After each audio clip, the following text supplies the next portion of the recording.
जय श्री राम मित्रों, आज हम आपके लिए शिव महापुराण के चौथे अध्याय का वृत्तांत लेकर आए हैं। इसमें जानेंगे चंचुला की प्रार्थना से ब्राह्मण का उसे पूरा शिव पुराण सुनाना और समयानुसार शरीर छोड़कर शिव लोक में जा चंचुला का पार्वती जी की सखी एवं सुखी होना। और ऐसे ही शिव महापुराणों और अन्य कथाओं को सुनने के लिए हमारे चैनल की सदस्यता ग्रहण करें। आइए कथा श्रवण करते हैं। ब्राह्मण बोले, नारी, सौभाग्य की बात है कि भगवान शिव की कृपा से शिव पुराण की इस वैराग्य युक्त कथा को सुनकर तुम्हें समय पर चित हो गया है। ब्राह्मण पत्नी, तुम डरो मत, भगवान शिव की शरण में जाओ। शिव की कृपा से सारा पाप तत्काल नष्ट हो जाता है। मैं तुमसे भगवान शिव की कीर्तिकथा से युक्त उस परम वास्तु का वर्णन करूंगा, जिससे तुम्हें सदा सुख देने वाली उत्तम गति प्राप्त होगी। शिव की उत्तम कथा सुनने से ही तुम्हारी बुद्धि छोटी ई की मात्रा पश्चाताप से युक्त एवं शुद्ध हो गई है। साथ ही तुम्हारे मन में विषयों के प्रति वैराग्य हो गया है। पश्चाताप ही पाप करने वाले पापियों के लिए सबसे बड़ा प्रायश्चित है। सत्पुरुषों ने सबके लिए पश्चाताप को बड़ी ई की मात्रा सब पापों का शोधक बताया है। पश्चाताप से ही सब पापों की शुद्धि होती है। जो पश्चाताप करता है वही वास्तव में पापों का प्रायश्चित करता है, क्योंकि सत्पुरुषों ने समस्त पापों की शुद्धि के लिए प्रायश्चित का उपदेश किया है। वह सब पश्चाताप से संपन्न हो जाता है। जो पुरुष विधि पूर्वक प्रायश्चित करके निर्भय हो जाता है पर अपने कुकर्म के लिए पश्चाताप नहीं करता, उसे प्रायः उत्तम गति प्राप्त नहीं होती है। परंतु जिसे अपने कुकृत्य पर हार्दिक पश्चाताप होता है वह अवश्य उत्तम गति का भागी होता है, इसमें संशय नहीं है।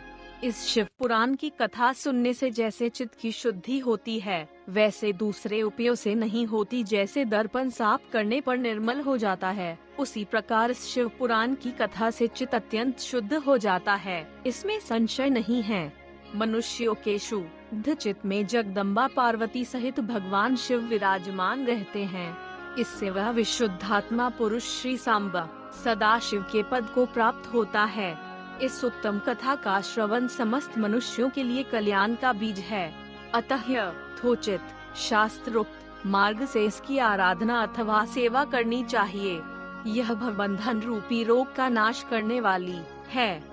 भगवान शिव की कथा को सुनकर फिर अपने हृदय में उसका मनन एवं निधि ध्यासन करना चाहिए। इससे पूर्णतः चित्त शुद्धि हो जाती है।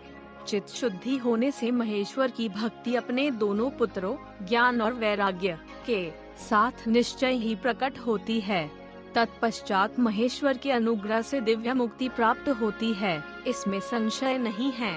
जो मुक्ति से वंचित है उसे पशु समझना चाहिए, क्योंकि उसका चित्त माया के बंधन में आसक्त है। वह निश्चय ही संसार बंधन से मुक्त नहीं हो पाता। ब्राह्मण पत्नी, इसलिए तुम विषयों से मन को हटा लो और भक्ति भाव से इस भगवान शंकर की पावन कथा को सुनो। परमात्मा शंकर की इस कथा को सुनने से तुम्हारे चित्त की शुद्धि होगी और इससे तुम्हें मोक्ष की प्राप्ति हो जाएगी। जो निर्मल चित्त से भगवान शिव के चरणार विंदों का चिंतन करता है, उसकी एक ही जन्म में मुक्ति हो जाती है। यह मैं तुमसे सत्य कहता हूँ। अब सूत जी कहते हैं, शौनक, इतना कहकर वो श्रेष्ठ शिव भक्त ब्राह्मण चुप हो गए। उनका हृदय करुणा से आर्द्र हो गया था। वे शुद्ध चित्त महात्मा भगवान शिव के ध्यान में मगन हो गए। उसके बाद बिंदु की पत्नी चंचुला मन ही मन प्रसन्न हो उठी। ब्राह्मण का उक्त उपदेश सुनकर उसके नेत्रों में आनंद के आंसू छलक आए थे। वह ब्राह्मण पत्नी चंचुला हर्ष भरे हृदय से उन श्रेष्ठ ब्राह्मण के दोनों चरण ओ की मात्रा में गिर पड़ी और हाथ जोड़कर बोली, मैं कृतार्थ हो गई। डंडा तत्पश्चात उठकर वैराग्य युक्त उत्तम बुद्धि वाली स्त्री, जो अपने पापों के कारण आतंकित थी, उस महान शिव भक्त ब्राह्मण से हाथ जोड़कर गदगद वाणी में बोली। चंचुला ने कहा, ब्राह्मण शिव भक्तों में श्रेष्ठ स्वामिन, आप धन्य है, परमार्थदर्शी हैं और सदा परोपकार में लगे रहते हैं, इसलिए श्रेष्ठ साधु पुरुषों में प्रशंसा के योग्य है। साधो, मैं नरक के समुद्र में गिर रही हूँ, आप मेरा उद्धार कीजिए, उद्धार कीजिए। पौराणिक अर्थ तत्व से संपन्न जिस सुंदर शिव पुराण की कथा को सुनकर मेरे मन में संपूर्ण विषयों से वैराग्य उत्पन्न हो गया है, उसी इस शिव पुराण को सुनने के लिए मेरे मन में बड़ी श्रद्धा हो रहा। बड़ी ई की मात्रा है। अब सूत जी कहते हैं, ऐसा कहकर हाथ जोड़कर उनका अनुग्रह पाकर चंचुला उस शिव पुराण की कथा को सुनने की इच्छा मन में लिए उन ब्राह्मण देवता की सेवा में तत्पर हो वहाँ रहने लगी। तदनंतर शिव भक्तों में श्रेष्ठ और शुद्ध बुद्धि वाले ब्राह्मण देवता ने उसी स्थान पर उस स्त्री को शिव पुराण की उत्तम कथा सुनाई। सब प्रकार उस गोकर्ण नामक स्थान में उन्हीं श्रेष्ठ ब्राह्मण से उसने शिव पुराण की परम उत्तम कथा सुनी, जो भक्ति, ज्ञान और वैराग्य को बढ़ाने वाली तथा मुक्ति प्रदान करने वाली है। उस परम उत्तम कथा को सुनकर ब्राह्मण अपनी अत्यंत कृतार्थ हो गई। उसका चित्त शुद्ध हो गया।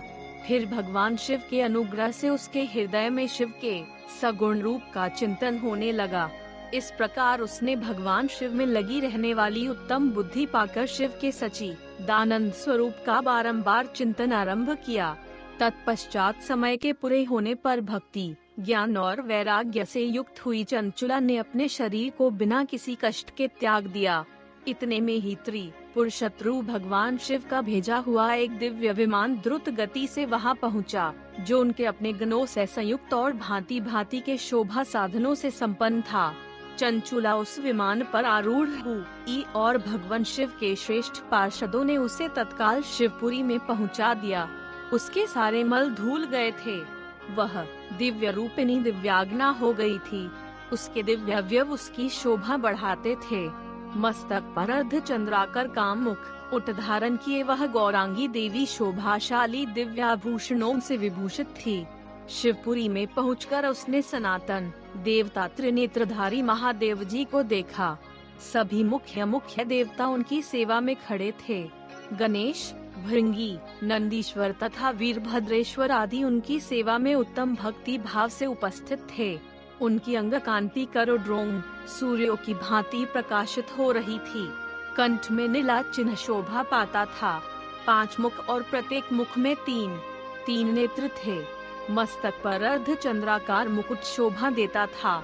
उन्होंने अपने वामांग भाग में गौरा देवी को बिठा रखा था, जो विद्युत पुंज के समान प्रकाशित थी। गौरीपति महादेव जी की कांति कपूर के समान गौर थी। उनका सारा शरीर श्वेत भस्म से भासित था। शरीर पर श्वेत वस्त्र शोभा दे रहे थे। इस प्रकार परम उज्ज्वल भगवान शंकर का दर्शन करके वह ब्राह्मण पत्नी चंचुला बहुत प्रसन्न हुई। अत्यंत प्रीतियुक्त होकर उसने बड़ी उतावली के साथ भगवान शिव को बारंबार प्रणाम किया। फिर हाथ जोड़कर वह बड़े प्रेम, आनंद और संतोष से युक्त हो विनीत भाव से खड़ी हो गई। उसके नेत्रों से आनंदाश्रुओं की अविरल धारा बहने लगी तथा संपूर्ण शरीर में रोमांच हो गया। उस समय भगवती पार्वती और भगवान शंकर ने उसे बड़ी करुणा के साथ अपने पास बुलाया और सौम्य दृष्टि से उसकी ओर देखने लगे। पार्वती जी ने तो दिव्य रूप धारणी बिंदुगप्र या चंचुला को प्रेम पूर्वक अपनी सखी बना लिया। वह उस परमानंद घन ज्योति स्वरूप सनातन धाम में अविचल निवास पाकर दिव्य सौख्य से संपन्न हो अक्षय सुख का अनुभव करने लगी।